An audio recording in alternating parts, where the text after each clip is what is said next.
Welcome to The Crunch with Crib.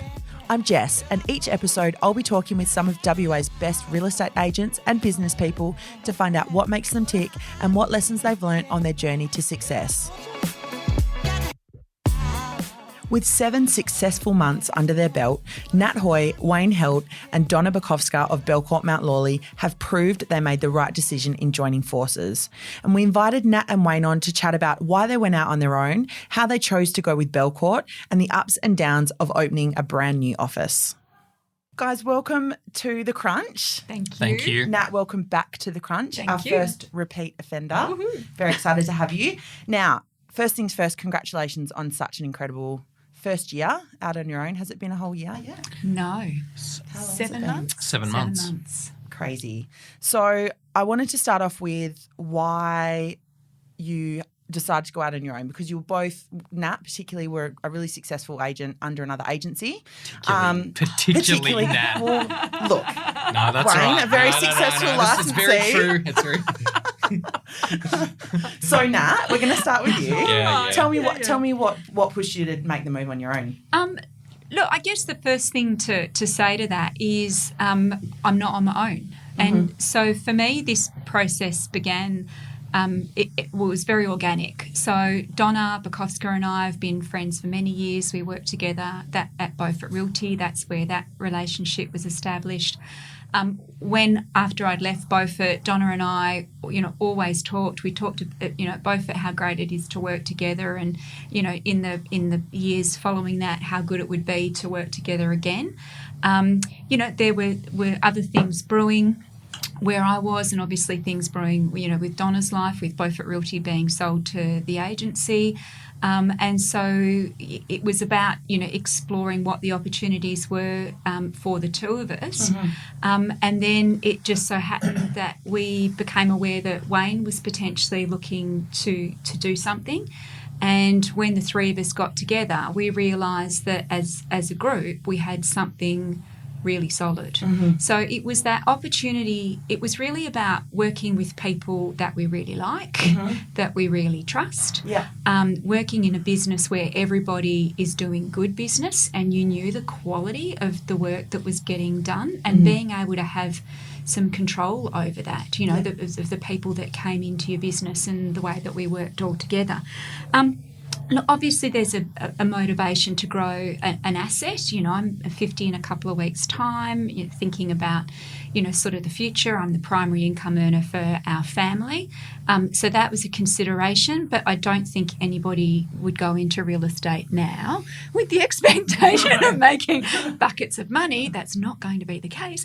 But it was really, really about people, just to work with people that I really like, to have fun, and to have that, that input into an ability to shape an agency that you love and do good work with good people. Yeah. I want to come back to the people, but first we'll throw to Wayne. Look, it's not too dissimilar from Nat. I think, and not to speak for Nat, but I think your question here is pretty typical. What does a very successful agent do next? And Nat is certainly at that level, and the answer is fairly obvious for her. For me, though, a little bit different. I think I'm a good agent, but I certainly don't do the sort of volume of some of the people you have on your podcast. For me, it was more a matter of having had a great deal of experience. You could say managing to a great degree a couple of pretty prominent agencies, but not having any real say in the direction or the culture of those businesses, and coming to the conclusion that the only way I would is to create my own business, and likewise, to do it with people that I've worked with before, that I know, that I trust, and I think that our vision for our business is a little bit different to other agencies, in that it is very people focused. We'll get into more of the nitty-gritty, I can see here from some of the questions, but we have a strict policy on who we want to work with, the types of people we want to work with, and never again will any of us have to be in a situation where we're simply stuck having to work with what we've got, if that makes sense. Yeah, absolutely. So in regards to, I guess, finding a business partner, because you mentioned you're friends with Donna, and that's come from a working environment. Yes. And obviously you guys as agents are almost running your own small businesses Yes. under agencies. So Yeah. you have those, I guess, skill sets. But what's the difference between, you know, the old saying, never work with friends, between looking for someone who you really like and trust as a person, but then as a business partner, it's a different level. So were there other things that you were looking for in each other? I guess for me, most people don't work with their friends No. or they're very good friends. We'd all worked together in the past. So obviously I'd worked with Donna. Wayne had worked with Donna when Donna was at Acton many moons ago, and I'd worked with Wayne. So it was, you knew each other as friends, but you also knew each other as professional colleagues. So you, in that environment, you get a really close insight into how people work, because you know there are things with friendships about your mates that you tolerate, but you really Because you have to. Because you love them, and they have to put up with your crap too. But it was, I think for me, with Donna and Wayne, I knew how they worked. I knew how they did business. You know, you see them day in, day out, how they do their deals, how they're talking to their clients, you know, what their approach is to business. I mean, Wayne is a licensee. I worked under Wayne as the licensee. Wayne's hands down best licensee I've ever worked for. So we had a really clear view of how we all worked. Yeah. And so the people that you're bringing into the business now, tell me about your recruitment process, because you've brought a couple. Jody obviously came on with you early on. Well, that was a Sean's great just- surprise, wasn't it? Was That it? Yeah. Tell me about that. Yeah. Well, I mean, it just happened. Heard, Yeah, so Yeah. look, that was again, we'd all worked with Jody Yes. in the past, and Jody is probably the benchmark for professionalism and sort of knowing what you're going to get day in, day out. Yeah. Her paperwork is great, her mannerisms are great, her customer service is great, and I guess, you know, she liked the look of what she, you know, what she saw when we opened our business, and she was lucky enough to, or we were lucky enough rather. We were lucky. Yeah, we were lucky Yeah, enough super lucky. for her to come on board, Yeah. and that's been great. Yeah. And the latest acquisition, I say acquisition, that's not the right word, but you know, our Team newest member. team member, Yeah. Sean Pratt. It's funny because none of us have worked with Sean and didn't really know too much about him, other than what we saw in his social media. I have a friend that used to work for me at a previous agency. She worked with him and said good things. And he was, you know, every Tuesday morning we'd meet, and anyone we want to talk to, anyone we want to approach, and it was always no. There's no one we could think of except for this guy, Sean. He seems to be doing really good Keeps stuff. popping up. Yeah. Keeps Yeah. popping up. Yeah. And it took a while. Yeah, I mean, it's one of those things that, I mean, just by what you do, you're paying attention to what other people do. You're not overly focused, but you just sort of keep an You're eye aware on of it. that. Yeah. Yeah. And Sean knew the other guys from the Shenton Park office as well. So that's right. we knew a lot of him and about him, and, you know, enough to want to talk to him. And we were fortunate enough to have the opportunity to do that. Yeah. So you said you never again have to work with anyone that you don't want to work with. Correct. What are those? Hooray! What are those? You know, what is your recruitment process to kind of? I get, because knowing someone on social media and how they sell, and it's very different to getting them in an office environment. So Yeah, that's right. And I guess, you know, whilst we knew, like Nat said, whilst we knew nothing about him, we knew people who knew things Yes. about him, and everything we heard was, you know, the right All the things. right stuff. Yeah. You know, it's not a put down to anyone that we've worked with before. I think it's just more of an acknowledgement of the types of agents and the types of people we work with the best. Yes. And the types of people we think we can bring the best out in. So, you know, I think we can say that we'd rather a guy doing 200,000 GCI than a guy doing 1 million GCI. That's going to come and, you know, bowl Exactly. his way through Yes. the culture of the Exactly office. right. Yeah. Okay. Do you think that you know, and we'll talk about, you know, the size of your agency and kind of the direction you're going in there, but do you think as you grow that will change? Are you pretty certain on that vision? Oh, no. for... No. Yeah. The recruitment strategy won't change. Yeah. No. Yeah. You mentioned the vision. You know, you had kind of similar visions for a business, I guess. Can you talk me through what that was initially? or now what it is now? Well, yeah, I guess it was always going to be boutique. Yeah. It was always going to be local, and it was always going to be quality over quantity. We've had the conversation that those seats stay empty if we don't get the right people to fill them. We're not interested in being the biggest agency. We are, though, very much interested in being the best. Our reputation's important, the type of work we do, how we do it, how we look after and service clients. That's what's really key to us. We don't have we must be writing this much GCI, we must be hitting this much in PM. I mean, obviously we'd like to grow, but it needs to be sustainable and not at the cost of the quality of the service we're providing. I think people get really, I've got a long corporate background, people get really caught up in this idea of growth, and sometimes it can be to the real detriment of an organisation. You need to really think carefully about how you're going to grow and what each edition might actually cost you. Exactly. Cost the business. So I'm interested at the moment, I was chatting with the guys from Ray White Inner North the other day, and we were talking about the decision to go with Ray White when they went out on their own, and they said they had long conversations with you about that decision as well, about whether to go boutique, independent, franchise. And so I wanted to talk to you guys about that and how you decided, came to that decision. I think we're all talking to Ray White at the same time. Yeah. Well, Simon particularly said we sat at the old laundry with Nat, and we had long conversations about what to do. So he and I had a catch up as well. During my time at Ray White. Look, I say this and I mean this. I think that if you are going to open a business under a large franchise group, Ray White is the group to open with. I truly believe that. And it's not right for us, though. And look, for a number of reasons, whilst we're happy to adhere to a framework and policies and procedures, and certainly a style guide and everything else that comes with the brand, we do appreciate and relish in our autonomy.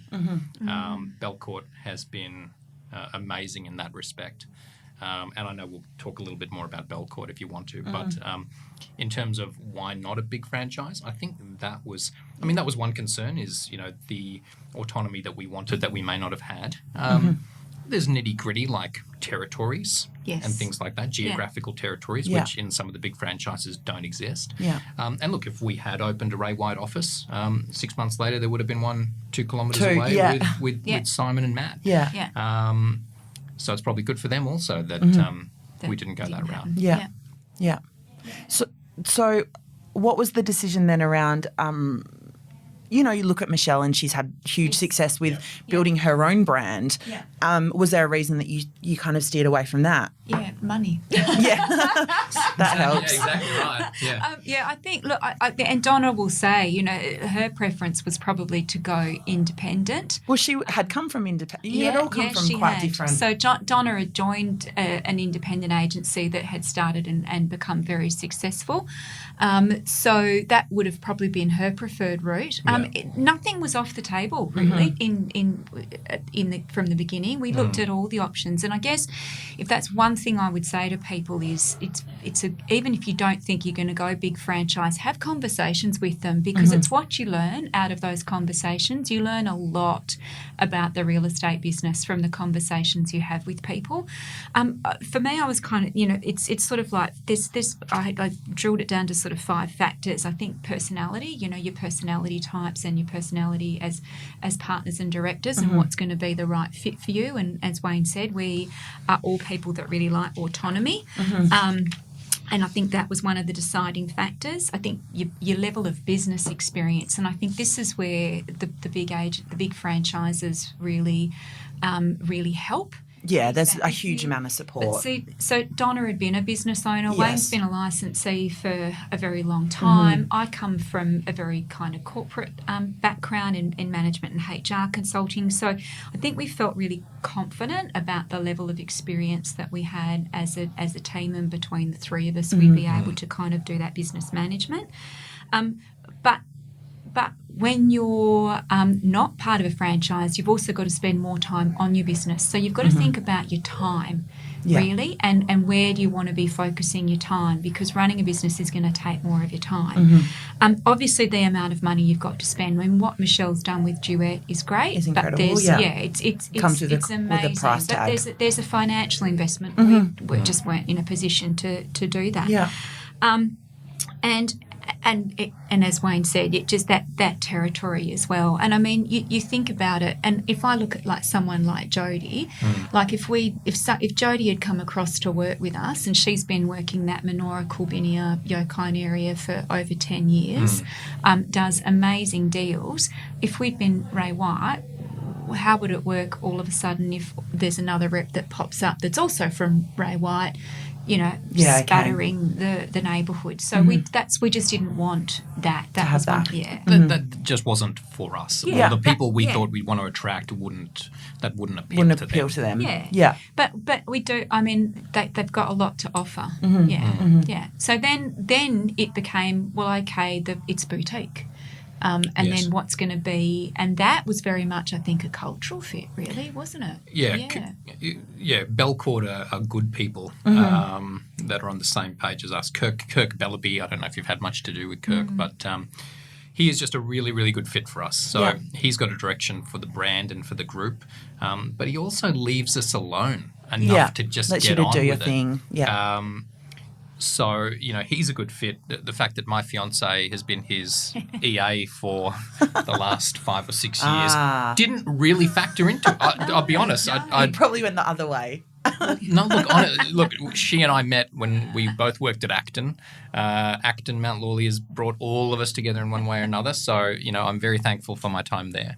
And we couldn't work together. I'm very different at work than I am at home. She went and worked for Bellcourt, and then years later we're associated again. But that wasn't the plan. Bellcourt is just a good fit for us. We really liked the brand, and I think we're getting into it later, but we really liked the brand, and we felt it was a really good strategic triangle too in terms of where the offices were located.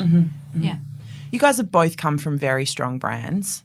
And I guess strong probably corporate models and in terms of rules and regulations. And was there anything that you came out of from either of your very highly performing offices that you particularly really want to do differently in your business? Well, that's a good question. I haven't even thought about it. Things that we particularly wanted to do differently. In terms of culture or, the way, Yes. I mean, that's why you go out on your own. Sorry, I'm throwing... Yes. I prepared questions and they've got all these beautiful notes and I just throw it at them there. No, we're just thinking about how we're going to answer them. We can come back to that. Yeah, come back to that. What are some of the things... You mentioned it's a great, going through this process was a great way to learn about the business of real estate. Yeah. What are some of the things that cropped up that you guys as really experienced agents and licensees, it was not news to you, but you kind of, might be a surprise to someone who is thinking about going out on their own, something that you maybe hadn't considered. Was there anything like that, or you were pretty well prepared? In terms of the business of real estate, it's probably not so much to do with the business of real estate, more so the business of being in business with each other. I think, for me anyway, I think our greatest challenge has been not running a real estate agency, not marketing, not listing or selling, not finding good staff, but it's been the day-to-day of agreeing on the couch. Agreeing on things like the couch in the lounge room, or how much we should be spending on coffee pods, whether it's or the temperature in the office, or exactly right. But look, we're three people. It's like a marriage. It is like a marriage, and we're three people with the same vision and values. But the day-to-day of running a business is where we disagree a lot on some things. Actually, I thought about on the way here. I thought, you pay the bills, Donna watches every bill, and I go, what bill? Yeah, it's exactly That's a right. personality type, isn't it? It's a It is, play to your yeah. strengths. That's right. So are there things that you guys have naturally gravitated towards in the running of the business? Oh, yeah. But and we were really lucky because that wasn't even a discussion. I think that fell out really clearly. Wayne was always going to be the licensee. Yeah. It was funny because, you know, when Donna and I got together years ago, the conversation would be, oh, it would be really great if we could have Wayne, you know, because Wayne's just a great licensee. Donna's got her license and could have done it, but really didn't want to. Yeah. So like that was just a no-brainer. I can tell you though, it's different when you're doing it for free. So like, you notice every minute of work that goes into it when you're doing it for free. Yeah. Donna's always had a strong interest in PM and has always brought in a lot of PM referrals wherever she's been. And for me, I guess it's the marketing, Jess. So, you know, and that's the bit that I've always been really interested in and curious about. So that's how it's kind of fallen out. I mean, we obviously do our business planning together and all of that kind of stuff, but yeah, there's you know kind of areas that we've naturally fallen into. Are you building a rent roll? Yes. That must be a new. Is that a new thing? A new, a new experience, a new learning curve, or well, yeah, I think so. I mean, it's something we've done from day one. But as agents, I mean, you come across someone who wants to rent their home, and you flick the referral to a PM, and you get a week's rent back, and that's Donna done. and I are doing very well at business development for property management.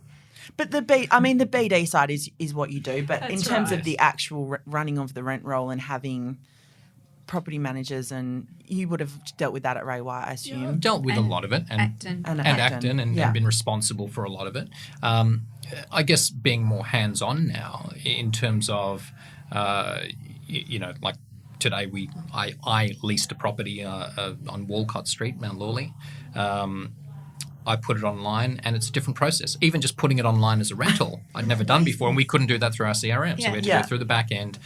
And then just the application forms and the reference checks and, you know, all the PM paperwork. It's one thing to check it, but it's another thing to fill it out. Yeah. And so that experience has been really good. Yeah. So I think that we're each more well-rounded now. Yeah. Well, and we muck in, you know, like we do rental viewings. We do the viewings. You know, what do we have to do at this stage? Everyone's just got to, you know, bust absolutely. it to get things done at the end of the day when you're starting your business. Yeah, but we get really good support from Shenton Park. Absolutely, which is great. Yeah, yeah. What are some of the things that you'd recommend to, you know, an agent who is thinking about going out on their own and doing this? What are the look, stop. Think again. Like quite literally, it's not for everybody, and I there's so many agents out there that I've spoken to over the years that said if they had their time again, they wouldn't do it. But a lot of those people started businesses themselves. You know, they've been through it, that, you know, sort of tough financial times. I think if I'd been on my own, no, I wouldn't have done it. It would have made much more sense to stay as a rep. Like, why not? You know, because you don't have the hassle of the business. You don't have to think about the staffing issues. You don't have to think about paying the bills and paying the rent and all that kind of stuff. You just go and work and sell. The reason I'm in the business is because of Donna and Wayne. I wouldn't have done it if I was on my own. Yeah. How are you juggling your sales volume? You've obviously had a stellar year. How are you juggling that sales volume with the rest of the business stuff that you're having to do now? I just work more. David sees you less. Well, he didn't see me much before. Well, you know, I probably do the least amount of work in the business. Wayne would do the most. Yeah. And then Donna and then me. I mean, they're really good at just kind of leaving me to, you know, kind of do what I need to do. So again, it's playing to people's strengths. But at the same time, when we need to do stuff, we do stuff. That's right. Yeah. I have less Fridays off. Not that I ever have Fridays off, but she has pretty much every Friday off. I'm not. I'm not in the office on Fridays. I feel like every real estate agent says they have Friday off, and all of them are just. I'm doing work. Is it true? I don't know. Yeah, no, it's not. She's not surfing, which is what a lot of them are doing. So any surprises in your first year? Anything popped up that you weren't expecting? We've learned a bit, haven't we? We didn't know a thing about leases before we started. I still don't think we know a lot about leases now. Oh, she doesn't mean Don't worry. She doesn't mean Don't worry, residential tenancies. Building, She means like, commercial our leases. Oh, you're our commercial. office. Yeah. Commercial. I was going to say, don't worry, it's only real estate Yeah, agents that listen to this. It's not commercial potential tenants. leases. That was a big learning curve. that has been really Or that you're interesting. responsible for everything under a commercial lease. Well, we Then didn't even even know more it didn't stuff. come with bins. Like, Yeah, that's right. seriously, we didn't we're just like, what? You don't have bins? We've got to organise So our own bin. bins. Yeah. You just saw the prime position on Beaufort Street and thought, boom. Well, that was just like, That was great, yeah. because it had been on the market for way too much, and then the heading just changed to, what was it, like make an inquiry or something? I don't know, something that was a bit obscure, and we thought, oh, okay, so we'll make an inquiry. And, that was lucky. I love our parking. Yeah, so Yes. 14 parking bays on Beaufort Street is pretty good. Wow. Yeah, Yeah, that's pretty good. So that's why you've got to buy your own bins. yeah, that's right. But I think, the biggest challenge has just often been negotiating the little things, hasn't it? Yeah, that's right. It's all those things you, as an agent or as a rep, you take for granted. Yeah. And it's easy to come from where we've come from and say, oh, everything was so smooth there, or things just worked there, or they never had to worry about that there. Well, someone did. Yes. You just Initially, we just weren't there for that part. Yeah. Yeah. And so going through all of that has been, it is an eye-opener. But like Nat says, if it's just about you and earning more money, well, stay where you are, or go to an agency that pays a good commission split, build a team under their brand, and don't worry about anything else but listing and selling. Yeah. It needs to be about a part of your career that's not being fulfilled and can't be fulfilled by money. That's what it needs to be about. I mean, if it's not that, then don't go into business, particularly in a partnership. But we've just been, I think, really lucky with the people that we've got on board. And even, with bringing Sean on board, it wasn't just a matter of, he fills that gap in our org chart. It's he will get along with Bianca, our ops manager, and he'll get along with Kim, Nat's PA. And, so and that's how we'll continue, for the foreseeable future. And I don't see it changing that, we're happy to be surprised by the little things along the way. But the big picture is fairly set in stone. Yeah. Tell me about why, we mentioned it before, real estate is an industry, and I mean it's probably like any industry that people get to the top of the tier, and then the next step is to open their own agency, I guess. Not why do you think that is, but is it a smart move for everyone? No. I guess we just covered that, but No. Yeah, no. No, I don't think it is. Yeah. Yeah. Because as a rep, if you're a successful rep, you can, you are your own business, and you can run a very successful business within a good agency. And I ran a good business within a good agency, and I was very much left alone, and it was a great environment as a rep. And, I was able to do good business and good work. The reason for me making that change was really about creating something of my own with people that I really liked, that I thought and I was really excited by the idea of that, and thought that's going to be really cool. Yeah. Like, that's going to be a great opportunity. But it was never about the money. I mean, there is a thing of, if we can build an asset, that's great, because I will come out of this with hopefully something, but that's not your primary goal. But and I think if you're a great rep and you're thriving on the deals, and you're in an environment where you're really supported to do that work, you really need to think very hard about whether it is going to be of benefit to make the move. As I said, we've got 3 of us, so the workload gets shared. Well, not shared. Goes to Wayne. Yeah, it goes to Wayne. But you're on that journey and sharing that risk with other people. And if you haven't got that support structure and network around you, I think it could be really lonely and quite potentially fatal. And I think if you're a really big writer, there's even more risk because you need to have room in an agency for other people to come up. Agencies don't work well or grow well where you've got a 900-pound gorilla, do they? No, they don't. No. And what's your opinion on, sorry to cut you off, but I guess on mentoring and training, as a new business now, is your recruitment strategy going to definitely be to bring on experienced agents? Because with the current model, obviously it is a risk. That's the preference. Yeah. That's the preference. But again, someone like Sean, who is a fairly young and 2 years in agent, he's not a rookie, but he's not paying his wage. But I he guess he pays his way. Yeah.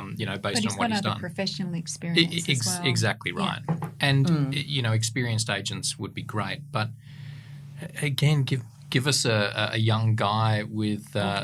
Guy generic, not guy or girl. I got you. He's surrounded by women. Yeah, that's right. Give us someone young and enthusiastic with the right attitude and the right skill set over someone who's been doing it for 100 years and makes a ton of money. Sometimes that 900-pound gorilla, I guess, that you were talking about isn't the person to mentor. No. They're not. Younger agents or fresher agents. No. And when you go out on your own, that's something you probably need to be able to do. Exactly. And this is, I guess it again comes back to why some people open an agency and why others do it, for other reasons. I think some agents, very, very good agents, open an agency as an extension of their personal brand, and they do it for themselves. Yeah. We've, of course, done it for ourselves, but we're doing it for everyone else who's working with us as well, to create an environment for them. Nothing would please me more than if Sean's joined us, and if Sean happens to leave in 3 or 4 years and he's a better agent and his lifestyle's improved and he has a bigger profile and he's a happier person and he leaves us, well, that's great. Yeah. But that's what we want for our people. Yeah.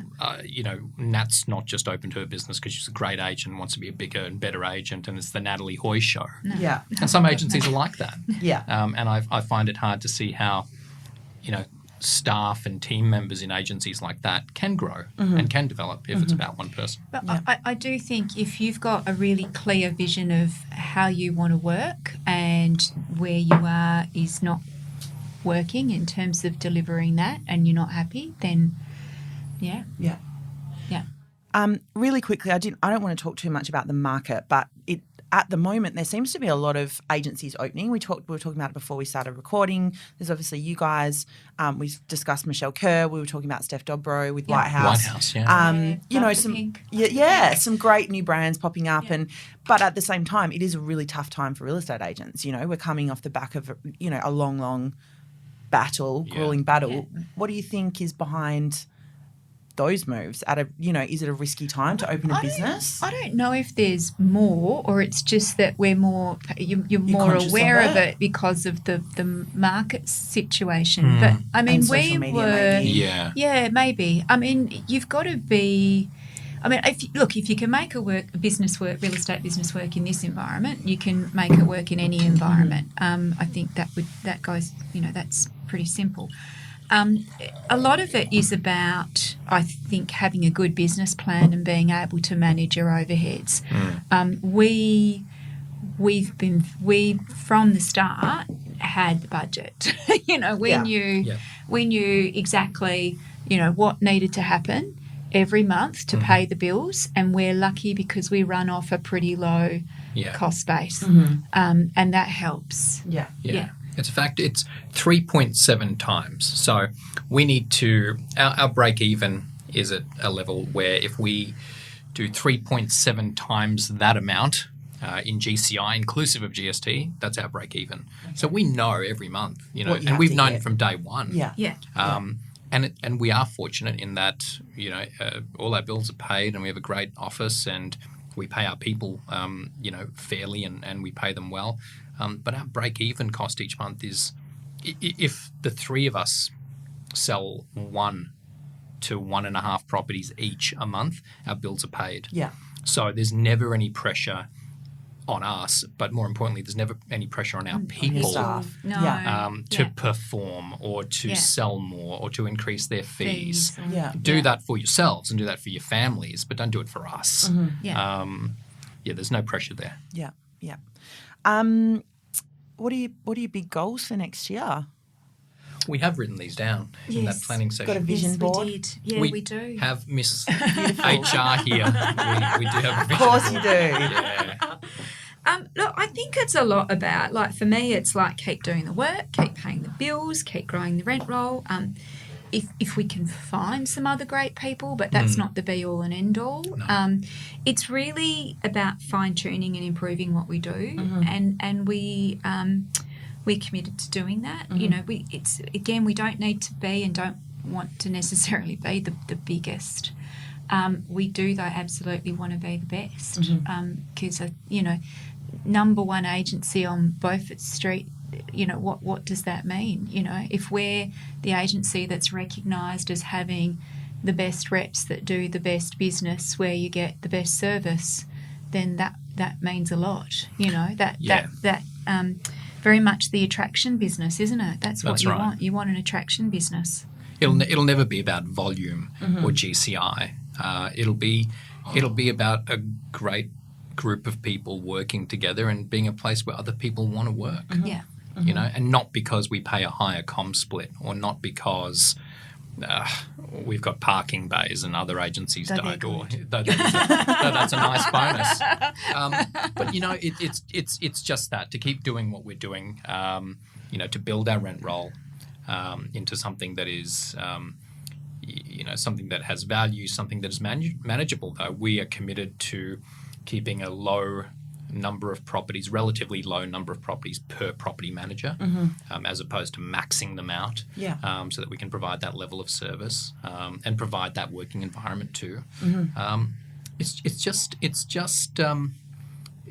think it's just a matter of creating a place, or continuing to create a place that people want to come to every day. Yeah, I mean, none of us have plan Bs. We're all going to be in this business for a very long time. You know, Donna and I, Wayne's hoping slightly less long. We have this conversation.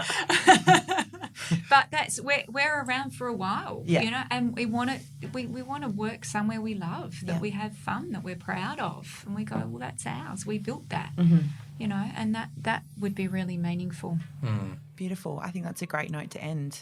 I'm really excited for you guys. Thank you. Excited to see what you get up to in the next year, and congratulations again on an awesome first 7 months. Thank you. Thanks for having us.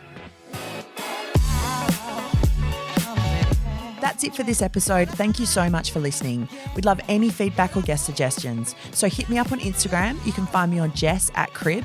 And if you enjoyed the show, don't forget to subscribe and be sure to tell a friend.